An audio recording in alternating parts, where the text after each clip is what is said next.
Kieran, first of all, it was obviously a disappointing performance on Friday night. As far as you're concerned, what went wrong and what do you all need to do to make sure there's no repeat on Tuesday? Yeah, we know as players in a game like that we can do much better, but we tried to go for the win. We had opportunities to win the game, but in the end I think the draw was fair, and in the end I think it was a good point for us. But there is a lot that we can improve on, but that's where we've got to go back to the training field and improve on attacking and try and create more chances. Do you think there's a case that we need to keep things in perspective? It's not all doom and gloom. 2 games, 2 clean sheets, 4 points. You're still in a great position to qualify for the next round. Yeah, like you said, 2 clean sheets, 4 points on the board. Another big game Tuesday. I think we know we can do better, but we're on 4 points. We're in a good position. Everybody's feeling good, everybody's calm, and everybody's just looking forward to the game on Tuesday against Czech Republic now. One of the criticisms that's been levelled at the side after Friday night was that they're not enough leaders on the pitch, not enough experienced heads. With that in mind, do you think what's been missing is the quality of players like Harry Maguire and Jordan Henderson? No, of course, obviously Harry's a big player for us, Hendo's a big player for us. But they've got that leadership around the place when they've not been playing. But we've got a full quality team. We've got experienced players in the dressing room, helping each other. But we've got so much quality, and it's just about adding the finishing touches in the final third. But we're in a good position, 4 points, and like I said, we've just got to look forward to Tuesday and get the 3 points now. From a player's perspective, are you expecting the manager to make changes on Tuesday, or do you think the same players will be given another chance? Obviously that's for the manager's decision, but all the players have been working hard in training, and everybody will be ready. Like I said, around the place it's calm. Everybody's ready for Tuesday. Everybody's working hard in the training field. The lads that played have been on recovery, so whoever the manager picks, the players will be ready for Tuesday. And obviously there's been a lot of focus on Harry Kane at the moment. You know him well. Something just doesn't seem to be quite right with him at the moment. Can you put your finger on why it's not happening for him? No, with H, he works so hard for the team, and I think people might not recognise that what he does off the ball, the pressing that he does. Obviously, I believe in Harry and I know he'll score goals, but it's the work that he does for the team. So I think some people might not recognise what he does, the link-up play, but Harry's chances will come, and for sure he'll score goals. And the final one from me, I think you played when England lost to the Czech Republic in Prague a couple of years ago. How difficult will this game be on Tuesday, and what are your memories of their strengths and weaknesses? Yeah, they're a good side. They've got a good unit. They defend well as a team, but we just need to focus on ourselves. Obviously, we know we got beat off them, and we could have done better last time when we played them. But Tuesday's going to be a different game. A different team that we had back then, and we're ready. We've just got to keep working out in the training field, listen to what the manager's got to say, and take that into Tuesday. And try and win the game and get the 3 points, which is the most important thing. Thanks, Carvey. Next we'll go to Ollie Foster of the BBC. Hi there, Kieran. Are you okay? Yeah, good, thanks. So Harry's going through this bad patch. He says he's going into the matches feeling better than he ever has all season. How does that affect you as a group when your captain, your leader, is clearly not firing? He hasn't had a shot on target in the first 2 games. Been subbed twice. I know in the first game against Croatia that was slightly different circumstances, but do you sort of rally around him and try and get things working for him as well? Well, Harry's had an unbelievable season with Spurs, and Harry is fit. He's working hard every single day in training, and it's just about trying to get the chances to him. But he'll score goals, Harry. He's working hard, and we all know we need to create as much as we can in the games, and for sure Harry will score goals. So.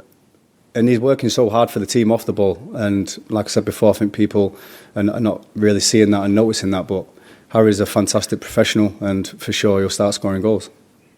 Yeah, I think it was Marcus Rashford who said to us last week that Harry does the dirty work that goes unnoticed. Would you say that, are we in the same territory as, say, Lewandowski for Poland, a Bale for Wales, a Ronaldo for Portugal? Is he undroppable, Harry Kane?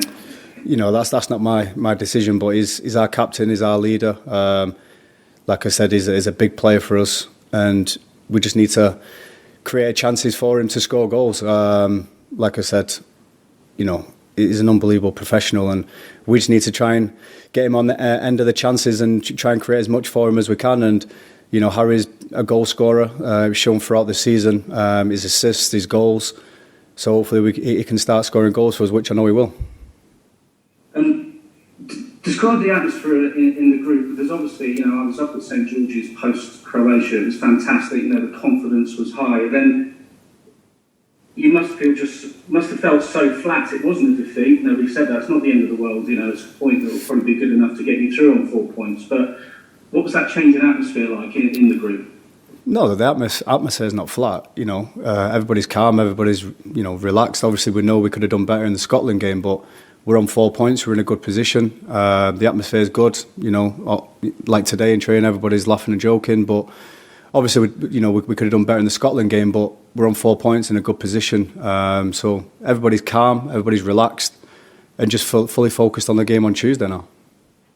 And I'm sure you have, like we all have, been plotting various paths. I mean, it's really complicated because some of the other groups are really wide open. But you know that should you beat the Czechs on Tuesday night, then it's one of the big beasts from Group F.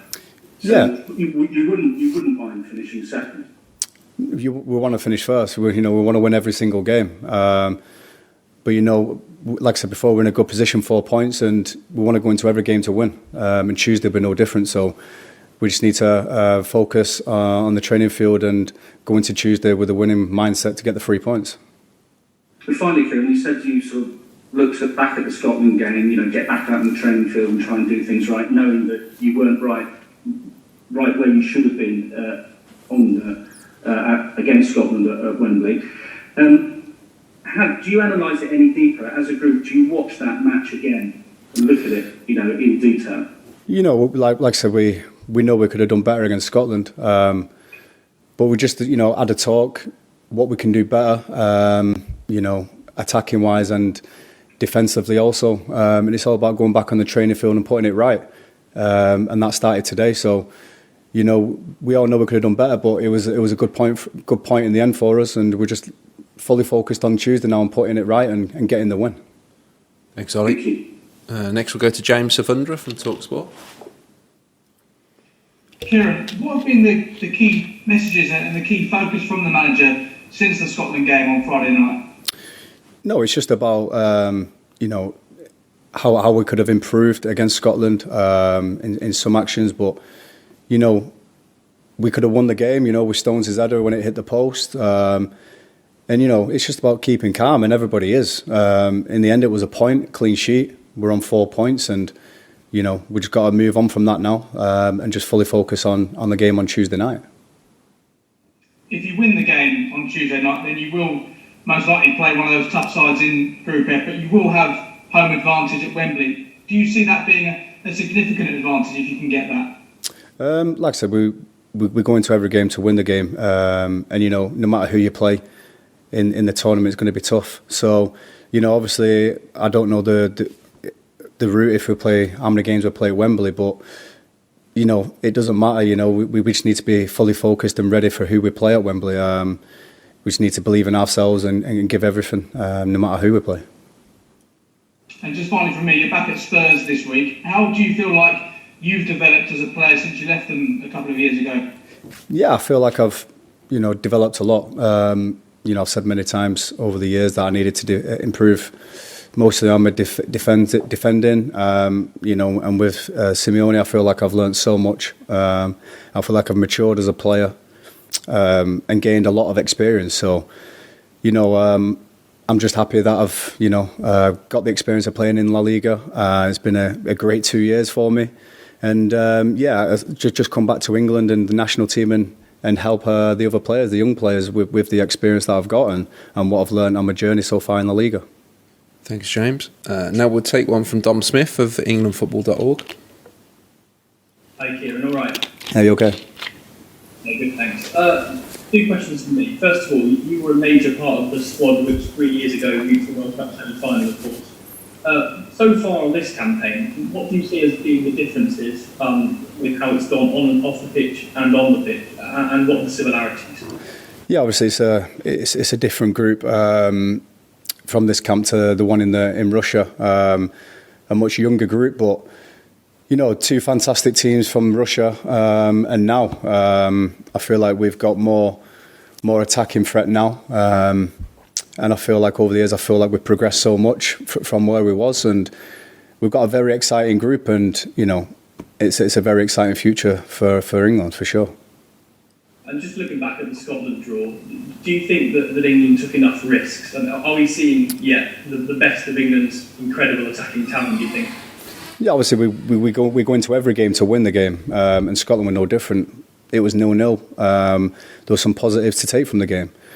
And obviously, we've got so much attacking quality in our team, and we know as players that we could have done more. But it's all about looking back at the game and looking where we could have done better. And it's just about getting back on the training field, and getting prepared for the next one. And that's all you can do. So our next focus is on Tuesday. We'll do everything we can to win the game.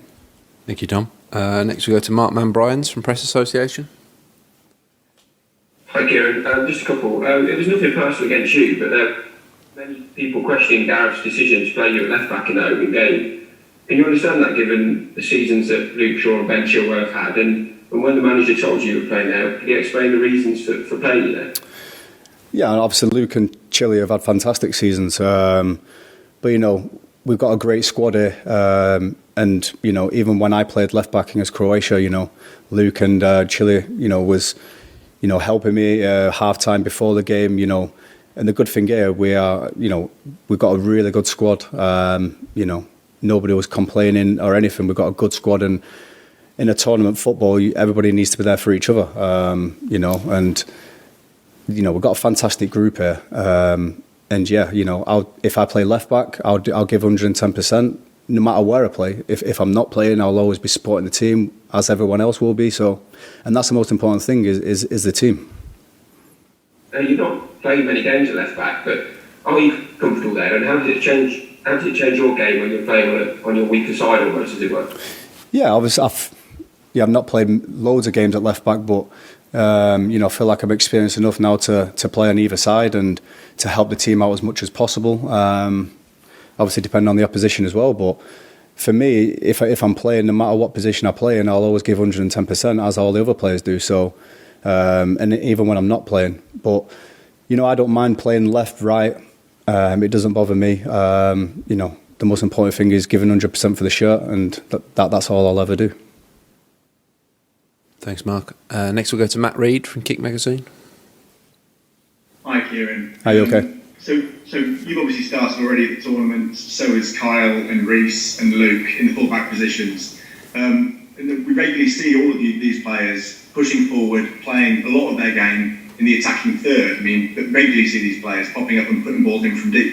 It hasn't happened very much during this tournament. Is your role, the role of the full-backs at this tournament, is it different? And can you define what the instruction is when you go out onto the pitch and your training in relation to your specific role and responsibilities? Yeah, it's, you look at the Croatia game, for example, when I was playing left back, it's, obviously I'm a right footer playing left back, and for me it was just, obviously they was quick on the transition, the counter attack, so it was about me being in the right position, tucking inside and stopping that from happening and keeping the winger wide. So, but yeah, obviously, you need to set up against different opposition, but we've got great attacking players here, full-back wise, and they're also great defenders. So it's about the opposition who you play as well. And we've got fantastic wingers. The way we're set up, who want to keep wide to attack the opposition. So, but yeah, obviously we do have the freedom to go forward as well. So it's just who you're playing, and it's about game management and picking and choosing your moments when to go forward. So there's Sorry. There's been no change in your responsibility for this, for the way you're playing now compared to your previous appearances for England. Yeah, but obviously if I'm playing on the left, then obviously it's different if I'm playing on the right. But as fullbacks, we want to get forward and create as much as we can and help out. But like I said, in certain games and certain times, sometimes it's difficult. Like with Scotland, there was, playing long ball quite a bit in the game. So as a fullback, you need to be tucked inside, stay narrow and compact. Because to be fair to the striker, he done well. He was winning things in the air, but it's just about picking and choosing the right moments to go forward. Because at this level, if you're out of position, it only takes a second for the opposition to score. So, but like I said, we've got a great attacking fullbacks here, and you'll see them attacking a lot more for sure. Thanks, Matt. And we'll finish the live section with Alistair Lamont from BBC Scotland. Hi, Kieran. Having played against Croatia and then obviously watching the game against Scotland on Friday, I wonder if you can give me a perspective on how you think that game will go at Hampden on Tuesday. Which game? Sorry, I didn't understand. Croatia, Scotland. All right. Yeah, obviously, we know about Croatia, a good side, and Scotland also. But yeah, it's going to be a good game for them. Needing the points. But yeah, it's hard for me to explain how it would end in the result. But I'm sure it'll be an exciting game to watch, especially at Hampden. Thanks, Alistair. That concludes the live section of this media conference. We'll now have a very short section embargoed until 10:30 p.m. this evening. So if you do have any questions.